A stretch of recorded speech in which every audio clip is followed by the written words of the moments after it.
कुछ दिन पहले मैंने वीडियो डाली थी धर्म और अधर्म को लेकर कि धर्म क्या है और अधर्म क्या है। और इससे पहले मैंने और भी कई वीडियो डाली हैं कि परमात्मा कहाँ है। और मनुष्य ही, जिसे हम मनुष्य जाति को कहते हैं कि ईश्वर का सबसे नायाब हीरा हीरा जन्म है ये मनुष्य का जीवन। तो वो परमात्मा कहाँ है, क्या मनुष्य जाति ईश्वर है क्या या नहीं। तो इन सभी टॉपिक से रिलेटेड मैंने कई वीडियो डाल रखी हैं। अगर आप देखना चाहते हैं तो मैं डिस्क्रिप्शन में इन सब का लिंक दे दूँगी, आप सभी चेक कर सकते हैं। तो आज का टॉपिक बहुत ही ख़ास रहने वाला है और आप लोगों को अगर अच्छे से समझ में आए और सही लगे तो इसे शेयर करना मत भूलना। और आज मैं बात करने वाली हूँ कि इस संसार में यदि परमात्मा एक है तो लोगों के, मतलब कि हर मनुष्य उसके लिए बराबर है, उसका प्रेम सबके लिए बराबर है। तो कोई इस संसार में इतना दुखी और इतना निराश हताश क्यों है? कोई इस संसार में इतना सुखी क्यों है? कोई इतना अमीर क्यों है? कोई इतना गरीब क्यों है? और यदि वो ईश्वर नहीं चाहता है कि हिंसा हो या फिर किसी भी जीव प्राणी की हत्या हो, तो वो बलि क्यों चाहता है या फिर बलि क्यों मांगता है? और यदि वो बलि नहीं मांगता तो जो मनुष्य मांस का जीव हत्या करके सेवन करते हैं उस पर उसकी कृपा कैसे हो जाती है? क्योंकि उससे तो उनको नफ़रत करना चाहिए ना। तो ऐसे लोगों पर भी उसकी कृपा कैसे हो जाती है? तो आज मैं सभी टॉपिक पर लगभग कोशिश करूँगी कि मैं इसको कवर कर पाऊँ। कोई चीज़ छूट भी जाएँगी तो फिर वो नेक्स्ट कभी वीडियो बनेगी तो उसमें हम देख लेंगे। तो फ़िलहाल आज मैं बात कर रही हूँ, उसे मैं थोड़ी-सी एग्ज़ाम्पल के ज़रिए समझाना चाहती हूँ, कुछ इस तरीके से बता के। तो आप लोग थोड़ी ध्यान से देखिएगा। इससे समझाने से पहले एक बात मैं आपको और बताती हूँ, क्योंकि ये जानना बहुत ज़रूरी है कि मनुष्य इस संसार में दोबारा से जन्म क्यों लेता है और जन्म लेता भी है कि नहीं, ये सिर्फ कहने की बातें हैं। तो जो हमारा ये स्थूल शरीर है, इसके अंदर जो सूक्ष्म आत्मा है और जो उसमें भी हमारा जैसे कि हमारा ये शरीर काम करता है कई प्रकार के अंगों से मिलकर, और इन अंगों को भी कंट्रोल करने के लिए कुछ ग्रंथियां होती हैं, स्थूल रूप में ही होती हैं, जिन ग्रंथियों से अलग अलग हार्मोन्स, केमिकल वगैरह रिलीज किए जाते हैं, संदेश मतलब कि मैसेज भेजे जाते हैं, लिए जाते हैं। तो इसी प्रकार से हमारी जो आत्मा होती है इसके अंदर भी हर एक जो हमारे इमोशंस हैं, जो हमारे गुण हैं, चाहे वो अच्छे हो चाहे वो बुरे हो, उनको कंट्रोल करने का एक जंक्शन होता है जिन्हें हम कहते हैं सेवन चक्रास, मतलब कि 7 चक्र। और ये 7 चक्र हमारे मूलाधार चक्र, स्वाधिष्ठान चक्र, मूलाधार चक्र सबसे नीचे होता है, फिर हमारे स्वाधिष्ठान चक्र, फिर हमारा मणिपुर चक्र, फिर हमारा अनाहत चक्र, फिर हमारा विशुद्धि चक्र, फिर हमारा आज्ञा चक्र और फिर हमारा सहस्त्रार चक्र। और ये हमारे मेन 7 चक्र हैं। इसके अलावा भी और भी कई चक्र होते हैं, लेकिन इन सब और अन्य जो चक्र हैं उन सबको जो कंट्रोल करता है वो एक जो मेन चक्र हमारे होते हैं, वो ये 7 पॉइंट होते हैं। और ये 7 पॉइंट, जो 7 चक्र हैं, ये हमारे रीढ़ की हड्डी में होती हैं, जो कि हमारा पूरा ऊपर से लेके नीचे तक होता है। तो जो हमारे ये 7 चक्र होते हैं, इसी में जैसे कि मैंने अभी कुछ दिन पहले एक वीडियो बनाई थी कि जो बाहर है इस संसार में साकार रूप में, वैसे ही इस शरीर रूपी ब्रह्मांड के अंदर भी वही चीजें विराजमान है। क्यों? क्योंकि हम भी उसी परमात्मा का अंश हैं, उसी का ही प्रतिरूप है, उसका बहुत बड़ा स्वरूप है, हम उसका एक छोटा सा अंश है। लेकिन क्या होता है, जब कोई बच्चा नया इस धरती पर जन्म लेता है, चाहे वो मनुष्य का हो, चाहे किसी जानवर का, चाहे किसी पशु पक्षी का, पर वो होता कैसे है, उन्हीं के अनुरूप ही तो होता है। जैसे एक चिड़िया है, उसका बच्चा सेम टू सेम उसी की तरह होगा, लेकिन एक होगा छोटे से अंश के रूप में, लेकिन उसके अंदर जो उसके जो शरीर की बनावट होगी, उसका जो हर चीज होगा, उसकी जो गुण होंगे, उसकी जो प्रकृति होगी, वो सब कुछ उसी के माता-पिता से मैच करती हुई मिलेगी। चाहे जानवर का बच्चा ले लीजिए, किसी बिल्ली का बच्चा ले लीजिए, तो उनकी जो गुण प्रकृति होगी वो उनसे मिलती-जुलती होगी। तो हम अपने आप को ईश्वर का अंश कहते हैं, उसका बच्चा कहते हैं। होने को सभी बच्चे हैं, लेकिन मनुष्य जाति ही अपनी चेतना को ऊपर उठाकर ये पहचान सकती है कि वो उस ईश्वर का बच्चा है। लेकिन उसके लिए मिलान होना भी तो ज़रूरी है, और इसी मिलान को लेकर मैंने एक वीडियो पहले भी बनाई हुई थी, जिसे आप देख लेना। वैसे ही जब हमारे सारे गुण उस ईश्वर से, परमात्मा से मिलने लगते हैं, तब हम उसका ही प्रतिरूप बन जाते हैं, उसका ही स्वरूप बन जाते हैं। तभी कहते हैं कि हर जीव में, कण कण में वो विराजमान है। क्यों? क्योंकि इस ब्रह्मांड का जो दिखने वाला साकार रूप है, चाहे वो किसी भी रूप में है, वो सब परमात्मा का अंश है। और क्योंकि ये सकल ब्रह्मांड उसका अंश है, तो क्या हुआ, हम है ना उसके अंदर। और इसी प्रकार से जब ये हमारा सकल ब्रह्मांड है, तो वो ईश्वर कहाँ है, वो होगा हमारे अंदर। मतलब कि हम उस परमात्मा के अंदर और वो परमात्मा हमारे अंदर। तो इसी प्रकार से, लेकिन उसके साथ जब हमारी भिन्नता अलग होने लगती है, जब उसके गुणों से हमारे गुणों का मिलान अलग होने लगता है, तब हमारे जीवन में ये परिस्थितियां आती हैं कि कोई अमीर बन रहा है, कोई गरीब बन रहा है, कोई जन्म से ही अंधा है, कोई जन्म से ही इतना गुणवान है, कोई जन्म से ही इतना मूर्ख है, बुद्धिहीन है, कोई मतलब इस प्रकार के नाना प्रकार के, कोई दुखों को झेल रहा है, कोई बहुत अच्छे अच्छे सुखों से संपन्न जीवन को जी रहा है। तो ये जितनी भी भिन्नताएं इस संसार में पाई जाती हैं, वो इसी वजह से, क्योंकि हम अपने स्वरूप से भिन्न रहकर इच्छाओं, कामनाओं को करने लगते हैं। और उस प्रकृति का, इस ब्रह्मांड का नियम है, क्योंकि प्रत्येक बच्चा उसका ही अंश है, तो हमारे अंदर चाहे कैसी भी इच्छाएं होंगी, उन इच्छाओं की पूर्ति के लिए वो जरूर हमें नया जन्म देता है। लेकिन हमारी इच्छाएं कैसी हैं, उसके अनुरूप। अगर हमारी इच्छाएं अच्छी हैं तो उसके अनुरूप हमें जन्म मिलेगा, अगर हमारी इच्छाएं बुरी हैं तो उसके अनुरूप ही हमें जन्म मिलेगा। अब उसी के अनुसार ही हम अपनी इच्छाओं के अनुसार ही चेतना की जागृति भी कर पाते हैं। यदि हमारे अंदर उसी प्रकार की कामनाएं हैं, तो वो सारी जो चीजें होती हैं, हमारा क्या होता है, इन 7 चक्रास पर ही डिपेंड करता है कि हम अपने जीवन को इन 7 चक्रास के कौन से लेवल पर जी रहे हैं। तो अब मैं बात करती हूँ, जैसे ये हमारा मनुष्य का शरीर है, इसको मैं अभी बताऊंगी। जैसे ये हमारा मनुष्य का शरीर है, यहाँ से लेकर यहाँ से ऊपर तक ये हमारे 7 चक्र आते हैं। तो सबसे जो लोअर पोर्शन होता है चक्रास का, वो ये होता है मूलाधार चक्र, ठीक है। और इससे ऊपर यहाँ पर आता है हमारा स्वाधिष्ठान चक्र, इससे ऊपर यहाँ आता है हमारा मणिपुर चक्र, इससे ऊपर यहाँ आता है हमारा अनाहत चक्र, इससे ऊपर यहाँ आता है हमारा विशुद्धि चक्र, और इससे ऊपर यहाँ आता है हमारा आज्ञा चक्र, और इससे भी ऊपर यहाँ आता है हमारा सहस्रार चक्र।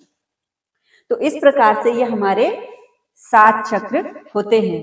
तो जो हमारे अंदर गुण की प्रवृत्ति होती है, जब मूलाधार से इस सबसे, क्योंकि मूलाधार नाम ही मूलाधार है, क्योंकि ये चक्र हमारा आधार होता है, और यहीं से हमारे गुणों की वृद्धि होती है। अब ये गुण हमारे अंदर कैसी जानकारी है, हमारी प्रवृत्ति कैसी है, कैसे माहौल में हमने जन्म लिया है, कैसे हम पले बड़े हैं, उन सब के आधार पर हमारे गुण बढ़ते जाते हैं। और किस प्रकार के धर्म को मानने वाले हम लोग हैं, उस प्रकार के गुण हमारे अंदर आते जाते हैं। अब ये जो मूलाधार चक्र है, यदि हमारे अंदर दुर्गुण अधिक हैं, दुर्गुण करने वाले काम अधिक हैं, इच्छाएं अधिक हैं, तो हमारी क्या होती है, अवनति होती है, उन्नति के बजाय अवनति। क्यों? क्योंकि मूलाधार से नीचे ही हम यदि इसी चक्र पर जीवन भर अपना जीवन, मतलब कि मूलाधार क्या है, पृथ्वी तत्व, पृथ्वी मतलब ये संसार, इसी संसार से रिलेटेड अगर हम सारी इच्छाएं रखते हैं अपनी, चाहे वो अच्छी हो चाहे वो बुरी हो, तो हमारी प्रवृत्ति या तो यहीं पर अटकी रहेगी। और यदि अपनी इच्छाओं को, कामनाओं को पूर्ति के लिए हम स्वार्थी बनकर दूसरों का अहित करते हैं, दूसरों को नुकसान पहुंचाते हैं, बगैर ये सोचे समझे कि पाप क्या पुण्य क्या, और हम पाप की ओर अधिक बढ़ते जाते हैं, तब क्या होता है, हमारे जो ये गुण थे जो अभी मूलाधार चक्र पर ही टिके हुए थे, अब ये गुण हमारे क्या हो गए, नीचे की ओर जाने लगे। और जैसे जैसे हमारे अंदर पाप गुण बढ़ते जाते हैं, पाप वृद्धि बढ़ती जाती है, तो क्या होता है, ये हमें नरक की ओर ले जाते जाते हैं, ले जाते जाते हैं। अब इसमें हो सकता है कि आपने कुछ पुण्य भी किए होंगे, कुछ अच्छा काम भी किया होगा, तो वो आपको इस पृथ्वी तल पर ही, क्योंकि जो जाहिर सी बात है, अगर आपकी प्रवृत्ति नीचे को जाने वाली होगी तो आपने ऊपर को जाने वाली तो क्या ही काम किए होंगे, फिर भी कुछ पुण्य अगर किए होंगे तो ये हमारा यहाँ पर स्वाधिष्ठान चक्र, और फिर भी पाप के साथ साथ आपने और ज्यादा अच्छे थोड़ी पुण्य किए हैं तो ये मणिपुर चक्र। तो ये जो 3 चक्र हैं, अधिकतर मनुष्य क्या करते हैं, इन 3 चक्रों तक ही सीमित होकर रह जाते हैं, और जब उनकी मृत्यु होती है तो वो या तो इस मूलाधार चक्र पर रहती है, अधिकतर जो होती है वो मूलाधार चक्र पर रहकर ही मृत्यु हो जाती है, और इसी संसार में भटकाव चलता रहता है, चलता रहता है। अब लेकिन जिनकी मूलाधार चक्र पर मृत्यु होती है, या फिर उससे नीचे की गति की ओर मृत्यु होती है, यदि नीचे की ओर मृत्यु होती है तब तो वो भूत प्रेत और पिशाच योनि और इस प्रकार की योनियां प्राप्त करते हैं। और यदि उनकी मूलाधार चक्र पर, मतलब कि अभी उतनी ज्यादा उनकी क्या हुई, उनके पाप कर्म और पुण्य कर्मा दोनों ही हैं, जिस वजह से कुछ गुण ऐसे भी हैं जिस वजह से उन्हें मनुष्य का शरीर मिले, और कुछ गुण उन्होंने ऐसे किए, कुछ कर्म उन्होंने ऐसे किए, पाप कर्म, जो उन्हें इस मनुष्य के शरीर में रहकर भी भुगतना पड़ता है। तो अब जो व्यक्ति इस मूलाधार चक्र पर मृत्यु को प्राप्त हुआ है, इस जन्म में उसने जैसे भी कर्म किए हैं, तो यदि उसके अंदर पाप कर्म अधिक थे, लेकिन कुछ कर्म ऐसे भी थे कि उससे मनुष्य का जीवन भी मिले, क्योंकि कुछ इच्छाएं उसकी ऐसी भी हैं कि जो मनुष्य का जीवन प्राप्त करने के बाद ही वो उन इच्छाओं की पूर्ति कर सकता है, उसके लिए उसे दोबारा से मनुष्य की जीवन में जन्म मिल जाता है।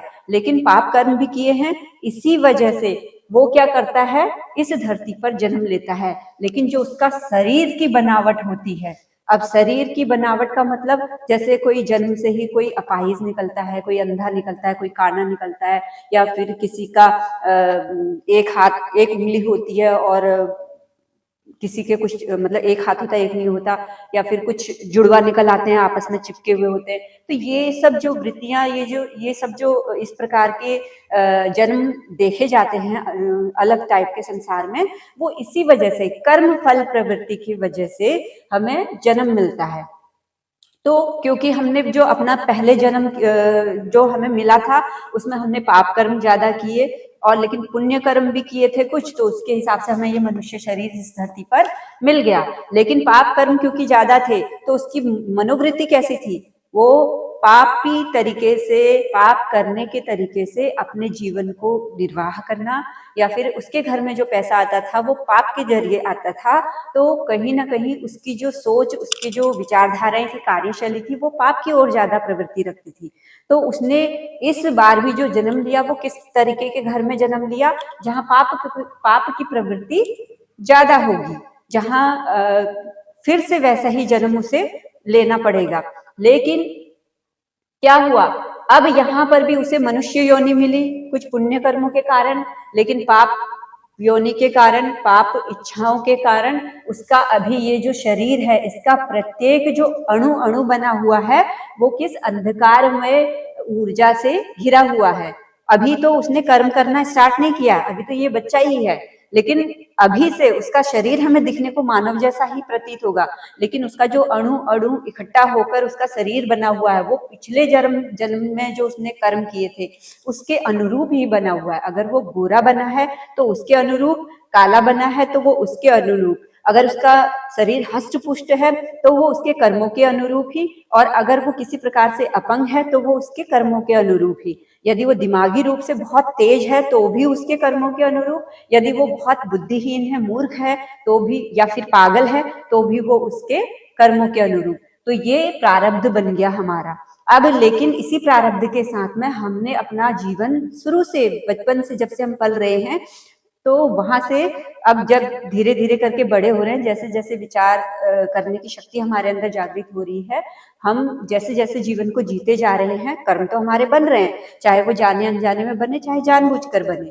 अब ये है कि आपके पास ज्ञान देने वाला कौन है, आपने संगति किसकी की है, आप किस टाइप के लोगों के बीच में उठ रहे हैं, बैठ रहे हैं, ये सारी बातें भी आपके कर्मों को निर्धारित करती हैं। तभी आपके कर्मों को एक डायरेक्शन मिलती है, आपकी विचारधारा परिवर्तित होती है। अब भले ही मान लो इसने एक पापी घर में ही जन्म लिया, लेकिन उस घर में भी कुछ लोग ऐसे भी निकल सकते हैं जो पुण्य की प्रवृत्ति रखने वाले होंगे। तो जो पुण्य की प्रवृत्ति रखने वाले होंगे, यदि इसकी चेतना अभी जागृत हो गई या फिर उनकी संगति का असर इसके ऊपर हो गया, तो ये क्या करेगा, धीरे धीरे इसके अंदर भक्ति जागेगी, प्रेम जागेगा, दया जागेगी, करुणा जागेगी, ममता जागेगी, परोपकार की भावना जागेगी।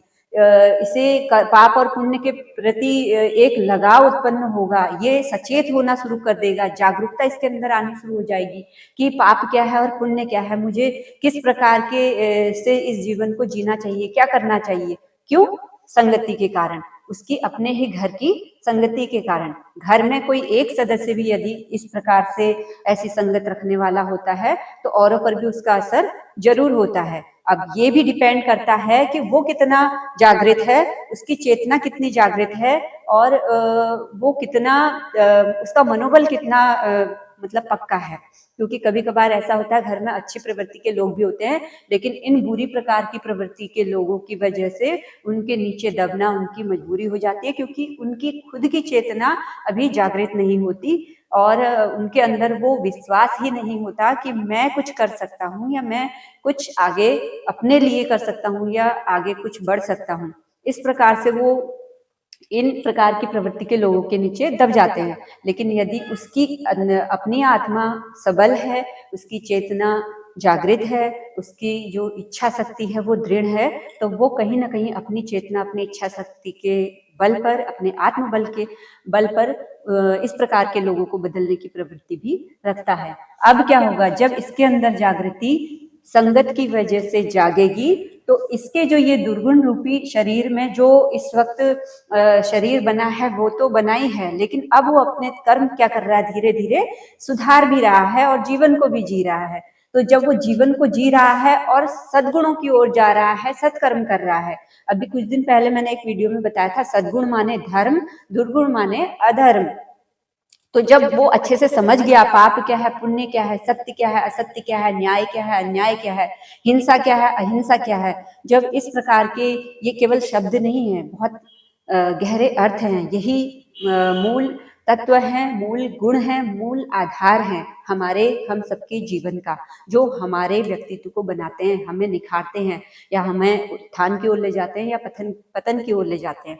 तो इसी प्रकार से जब ये जागृति हर मनुष्य के अंदर जागती है, जब वो इन शब्दों के अर्थों को अच्छे से समझता है, चाहे वो किसी भी जाति धर्म का हो, जब वो इन शब्दों को अच्छे से समझता है, पाप पुण्य, सत्य असत्य, न्याय अन्याय, हिंसा अहिंसा, और दया परोपकार करुणा, ये सब क्या है और क्यों आवश्यक है हमारे लिए भी और औरों के लिए भी, तब वो अपने जीवन में सत्कर्म करना शुरू कर देता है। और जब वो सत्कर्म करना शुरू कर देता है, तो जो उसके अंदर ये कालिमा थी, उसके शरीर के जो ये गुण तत्व थे, जो दिखते नहीं है बाहर से हो सकता है वो बहुत गोरा दिख रहा हो, चिट्टा दिख रहा हो, बहुत सुंदर दिख रहा हो, बहुत मतलब हर चीज मतलब बहुत अच्छी दिख रही हो, लेकिन जो उसकी ऊर्जा थी वो नकारात्मक थी, काली ऊर्जा थी। ये उस प्रतीक के रूप में मैं आपको बता रही हूँ।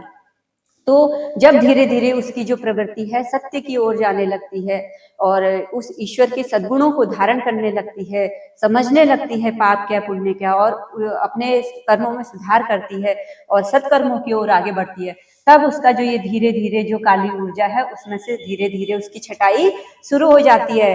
जैसे जंगल में बहुत झाड़ वगैरह उत्पन्न हो जाता है ना, तो कैसे दिखता है, भद्दा सा और बहुत डरावना सा, और बहुत प्रकार के जो अहिंसक जो हिंसक जानवर होते हैं, पशु पक्षी होते हैं, कीड़े मकोड़े होते हैं, वो वहां जन्म लेने लगते हैं। सेम वही प्रवृत्ति इसमें होती है। लेकिन जब धीरे धीरे हम सत्कर्म की ओर आगे बढ़ते हैं, सत्य की ओर, पुण्य की ओर आगे बढ़ते हैं, सद्गुणों को धारण करते हैं, मतलब कि धर्म को धारण करते हैं, असल धर्म को, शुद्ध धर्म को धारण करते हैं, तब हमारे अंदर ये छटाई होने लगती है। तब हमारे जीवन में देखो दुख तो तब भी आएंगे क्योंकि काम हमने ऐसे किए हैं, दुख तब भी आएंगे, लेकिन सत्कर्म हम जब करते जा रहे हैं तो यही जो दुख है धीरे धीरे हटते जाते हैं। इन दुखों से लड़ना कैसे है ये समझ हमारे अंदर बढ़ती जाती है, और इन दुखों में अपने आप को संभालना कैसे है, परिस्थितियों में कैसे किस प्रकार से हैंडल करना है और किस प्रकार से जीवन को जीना है, तो वो सारी जो समझ हमारे अंदर आती है। क्यों? क्योंकि अब देखो इन लकीरों के पीछे आपको व्हाइट व्हाइट सा दिख रहा होगा, वो व्हाइट व्हाइट सा क्या है? ये पीछे का बोर्ड,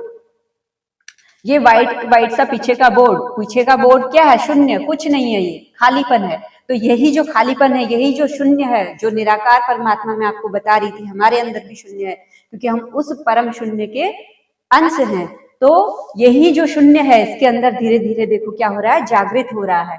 अभी क्या था, इसका मूलाधार चक्र से लेकर सहस्रार चक्र पूरा का पूरा कालिमा से भरा पड़ा है, लेकिन यहाँ पर क्या है, अब इसका धीरे धीरे मूलाधार भी धीरे धीरे छट रहा है, और मतलब पूरा मूलाधार से लेकर सहस्रार तक हर चक्र क्या हो रहा है, धीरे धीरे छट रहा है। उसके पीछे का जो शून्य है वो धीरे धीरे क्या हो रहा है, प्रकट हो रहा है, नजर आ रहा है। ठीक है, और अब क्या हो रहा है, ये जो प्रकट आ रहा है, वो नजर आ रहा है, वो कैसे नजर आ रहा है? अब इसमें क्या होगा, कुछ पुण्य और कुछ पाप अभी भी हैं, लेकिन इस जन्म में वो सजग होकर काम कर रहा है, इसलिए क्या हो रहा है, अभी वो नए कर्म नहीं बना रहा है अपने, ताकि नए कर्म फिर से बनेंगे तो पाप के बनेंगे या फिर पुण्य के बनेंगे।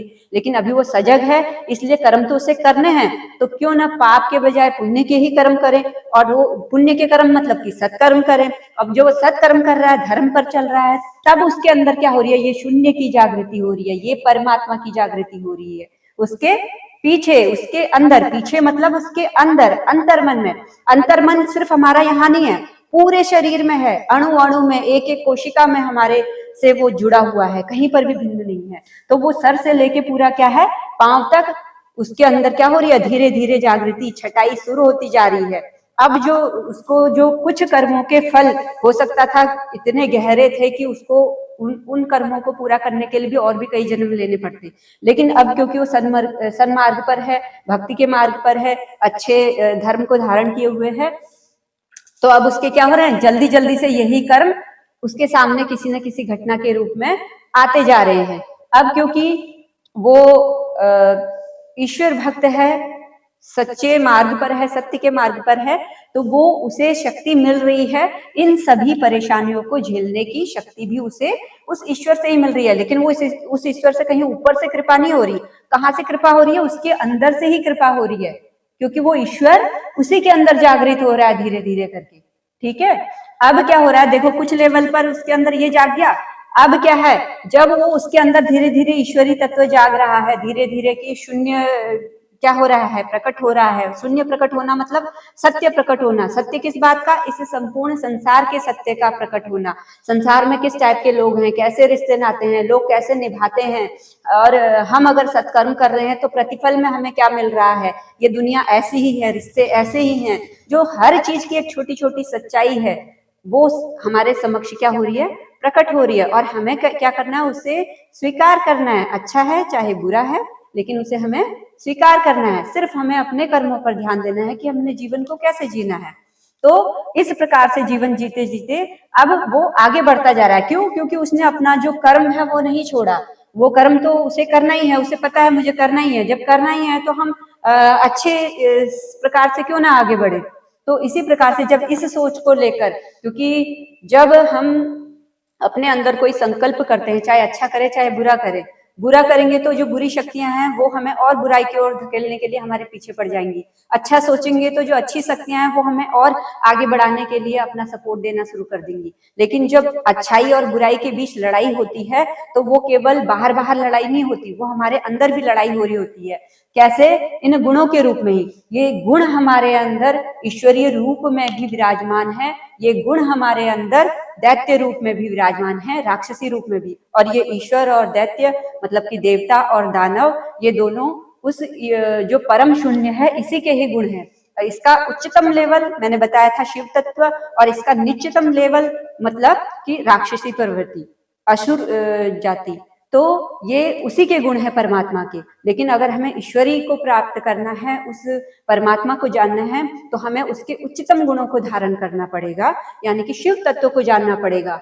और वो जैसा कि मैंने आपको त्रिगुण बताए थे, ब्रह्मा विष्णु महेश, तो वो सब क्या है? उच्चतम स्तर के जो हैं गुण हैं। अब अगर किसी इंसान के अंदर से, जैसे हमारे अंदर से अगर हमारे गुणों को ही निकाल दिया जाए तो फिर बचेगा क्या? क्या हम वो रहेंगे जो आज हैं? क्या कल्पना रहेगी अगर मेरे अंदर से इन सभी गुणों को निकाल दिया जाए जिनके आधार पर आज आप लोग मुझे सुन रहे हैं?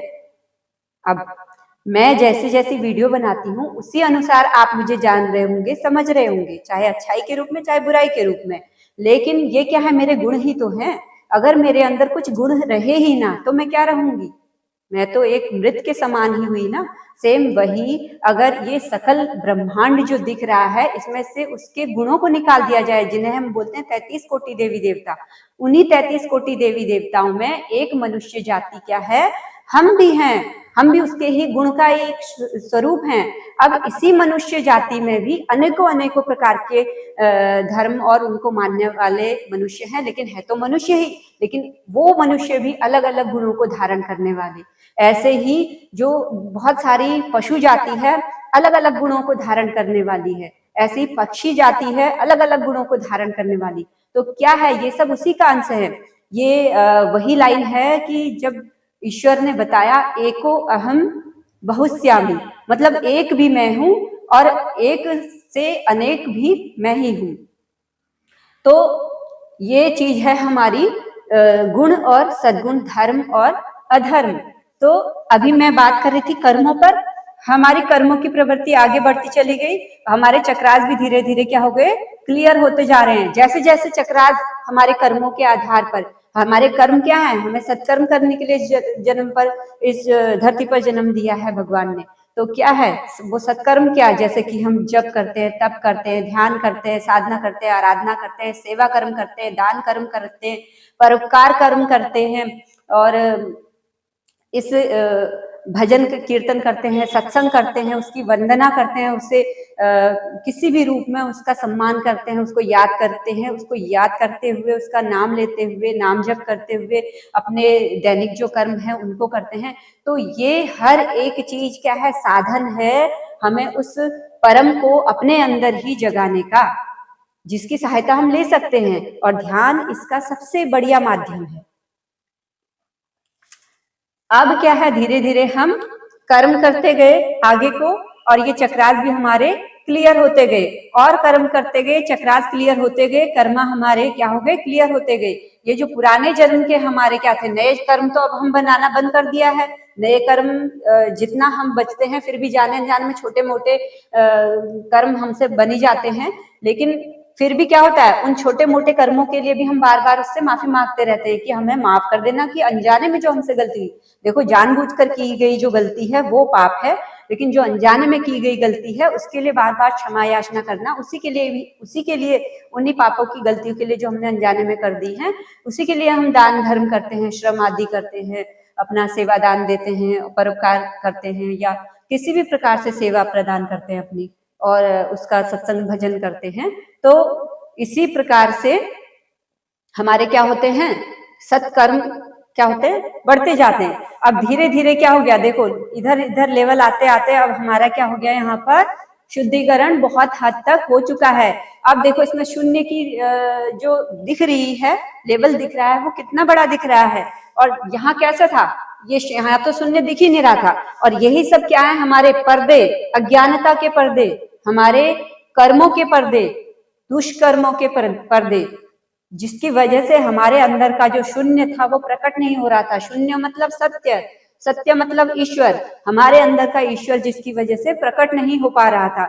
अब क्या है, धीरे धीरे हमारे चक्रास क्या हो रहे हैं, खुलते गए और यहाँ पर क्या हो गया, हमारा बड़ा सा शून्य क्या हो रहा है, धीरे धीरे करके प्रकट हो रहा है। अब ये बड़ा बड़ा शून्य मतलब सत्य, सत्य मतलब ईश्वर। जब ईश्वर आपके अंदर जागृत होने लगता है तो वो ईश्वर की ही जो परम शक्तियां होती हैं वो आपका साथ देने लगती हैं, आपके अनुसार, आपके कर्मों के अनुसार ही धीरे धीरे करके। यहाँ पर भी साथ देंगी लेकिन कुछ लेवल पर देंगी, अभी उतना ज्यादा क्योंकि आपने उन्नति नहीं पाई है।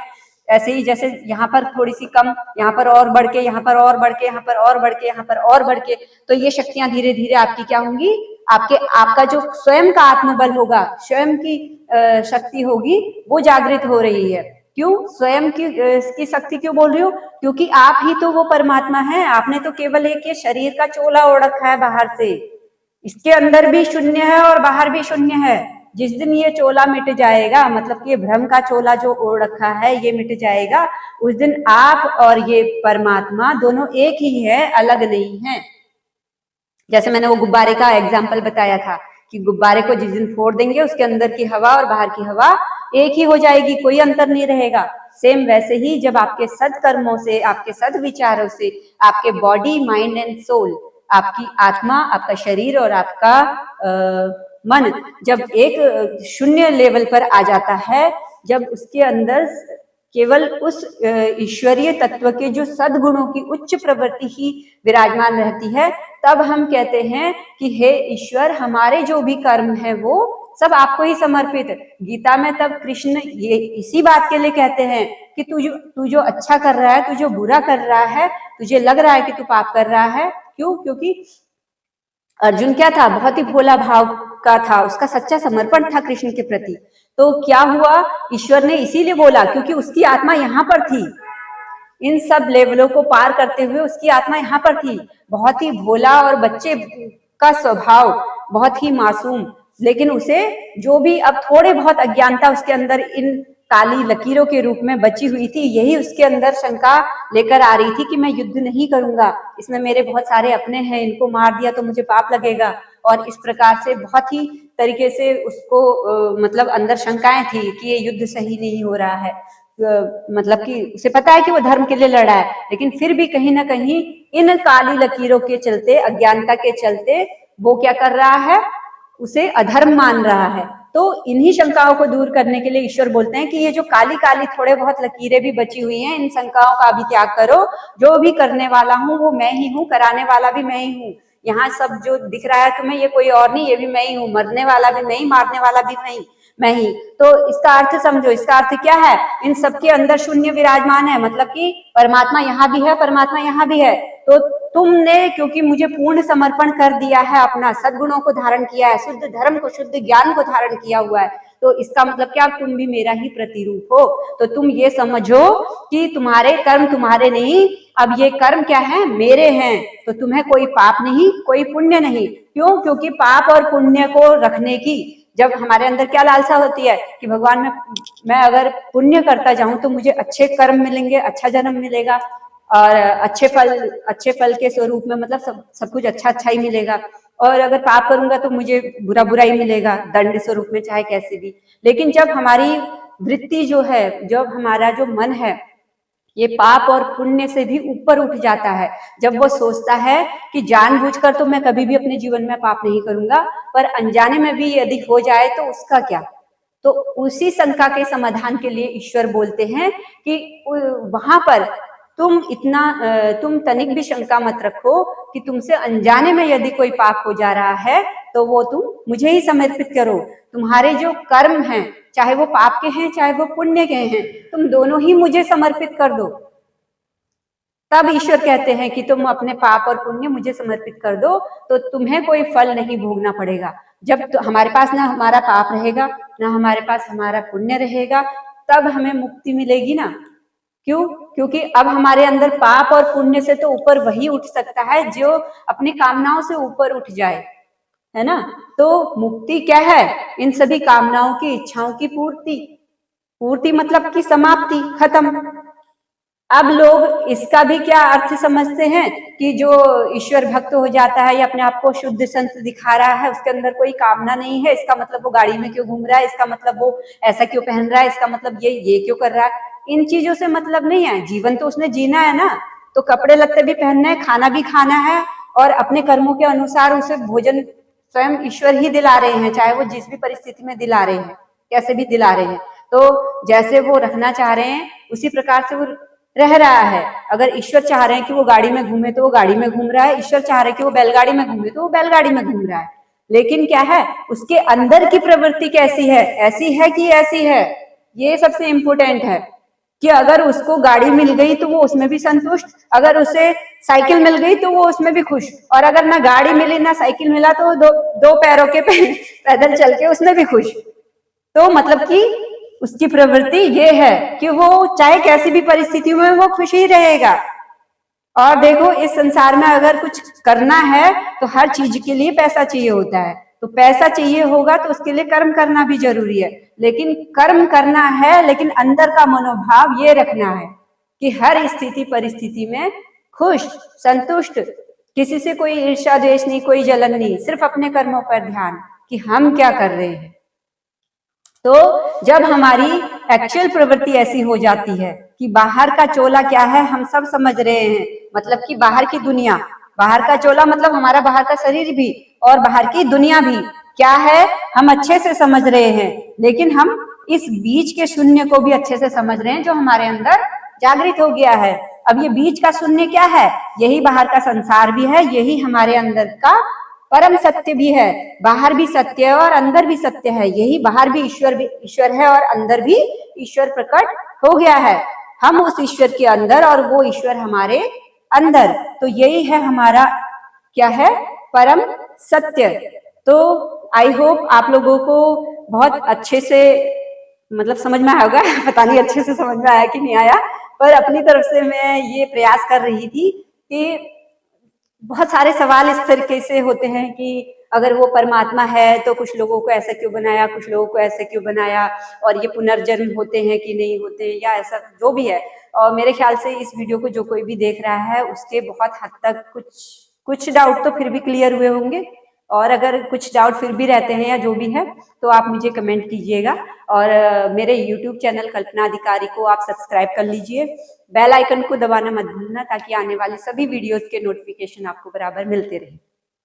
तब तक के लिए धन्यवाद, और हो सके तो इसे शेयर करना मत भूलना।